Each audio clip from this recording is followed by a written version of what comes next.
The PlayStation Vita was first released in Japan in December 2011 and then reached the rest of the world in February 2012. A good 10 years have gone by, and suddenly, at the very thought, I feel like an elderly person. My back starts to hurt, I get up from my chair to relieve the pain, and I forget what I was doing. Oh yes, the PlayStation Vita. I've noticed that in recent years, on a global level, the love for this portable console has grown significantly, and I'm really happy about it. So I decided to start a small dedicated series in order to celebrate it. In this first episode, we start from the basics, a quick unboxing and some useful considerations for those who do not yet own one and are thinking of buying it in 2022. In the following episodes, we will delve into some more specific details. The PlayStation Vita that we are going to unbox today is the PCH 2016, more commonly called PS Vita 2000 or Slim. This is the second and latest version released from 2013 onwards. We will perhaps see the differences between the various versions in a dedicated episode. This one in my possession was sold as a bundle with the Looney Tunes game, and as I remembered, it remained sealed. Any Looney Tunes fans here? Let me know if you have played it and if you liked it. The box that we find inside is the one that interests us the most. A very plain box, but also very important. Here we have the 5V 1500 mAh power supply with removable cables, something that I really appreciate and that I would love to see more often. Imagine that one day, for example, this micro USB connector breaks. You will only have to replace the cable and not the entire unit. We continue with the introductory guide that welcomes us with the most basic information such as the first startup,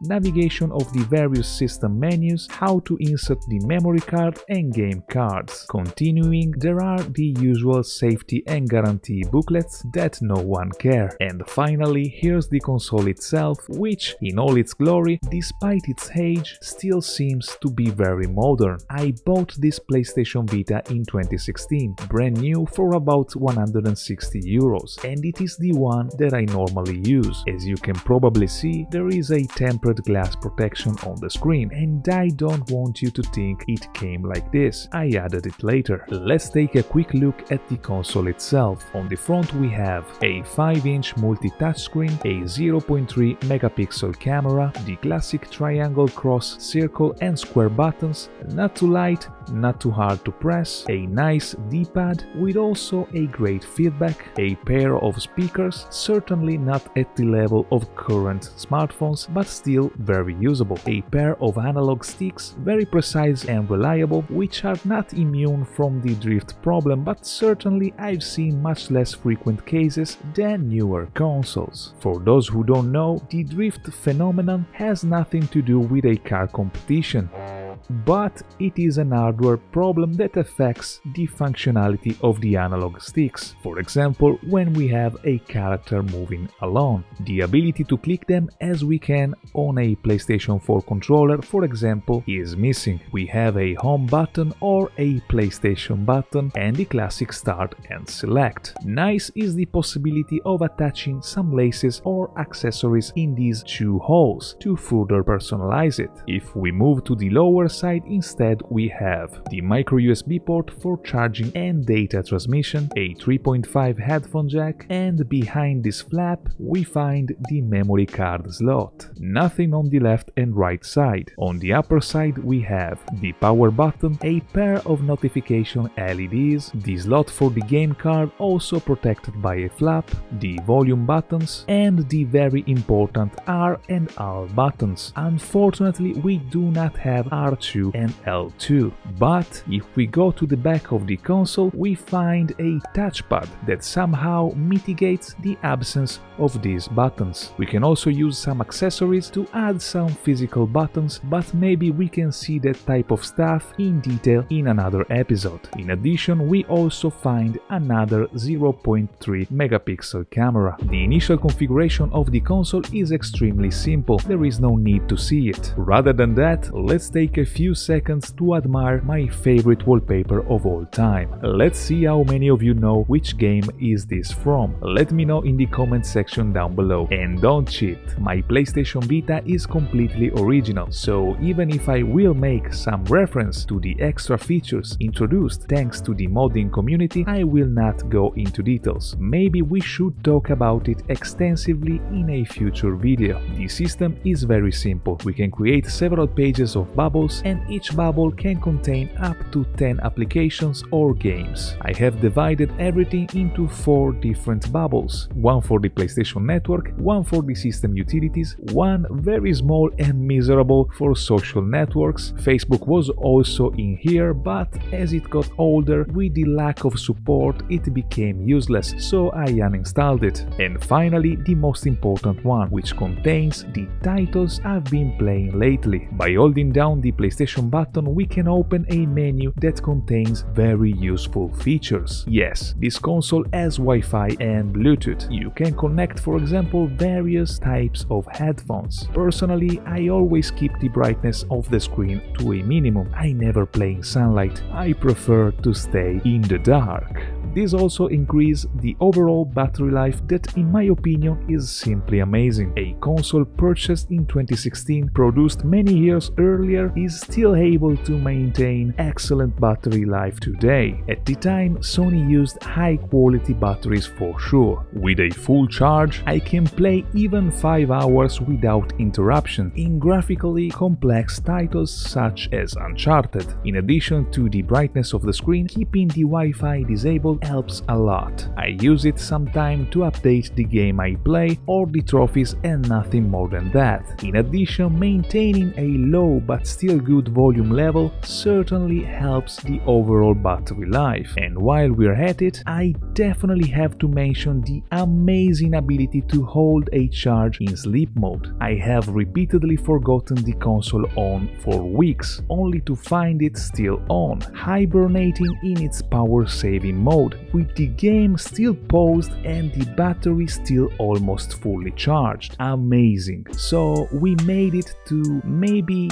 the most important part of this video. Does it make sense to buy a PlayStation Vita in 2022? Yes, but the answer changes slightly based on the type of person who asks this question. Let me explain. If you are a collector who arrived late in the world of the PlayStation Vita, I definitely recommend you hurry up to buy, because from now on prices can only go up, and this applies not only to the console itself but also to its games and accessories. In recent years, I've already seen some titles and accessories in particular reaching crazy numbers. Moreover, it is increasingly difficult to find a boxed and complete console in collectible or like new conditions at reasonable prices, and I do not foresee this trend to change, at least in the near future. If, on the other hand, you are just a gamer who doesn't really care about boxes and conditions, you can still find excellent opportunities in the second-hand market. Leaving aside the bigger worldwide sites where the prices has already increased, check your local stores and local private sellers. Trust me,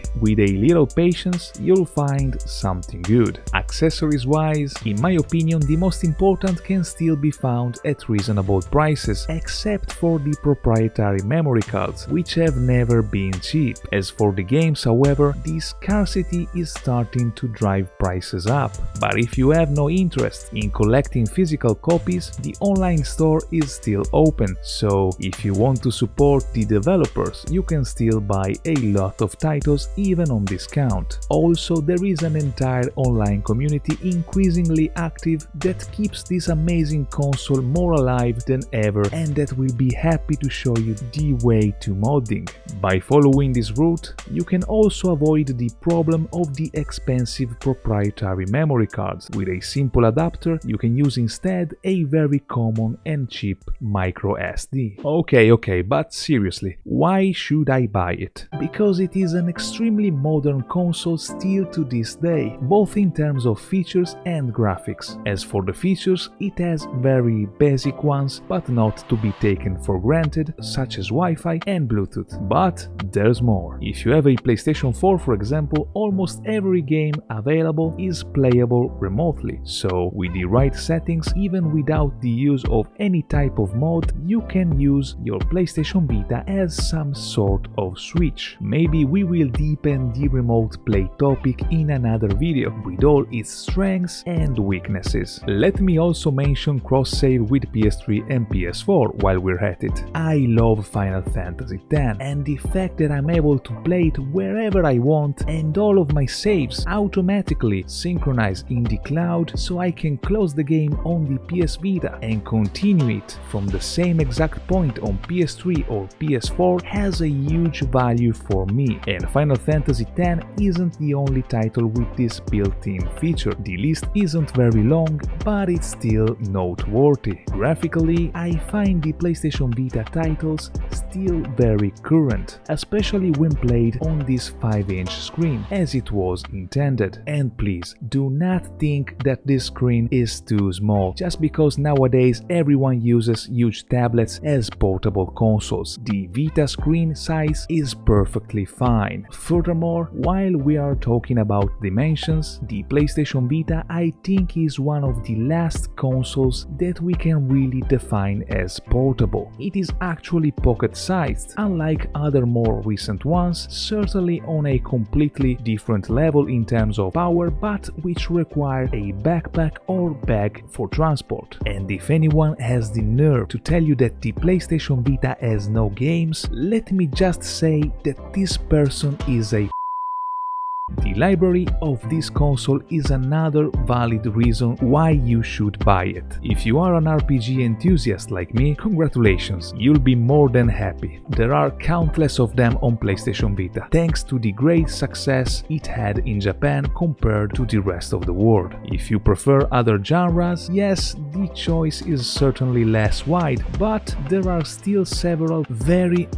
valid exclusive titles. Also, don't forget that you have the entire PS1 and PSP library at your disposal, a huge amount of beautiful games. And this library can be expanded even more, again thanks to the community, transforming your PlayStation Vita into the ultimate portable retro console. In conclusion, it is an excellent console, well made both for the design and for the materials themselves, truly portable, with excellent battery life, with many interesting features, a large library and immense support from the online community. I hope I have not forgotten anything, and I especially hope that this video is somehow useful to you. Let me know in the comments down below if you're interested in this series dedicated to the PlayStation Vita, and subscribe to not miss the next episodes. See you soon.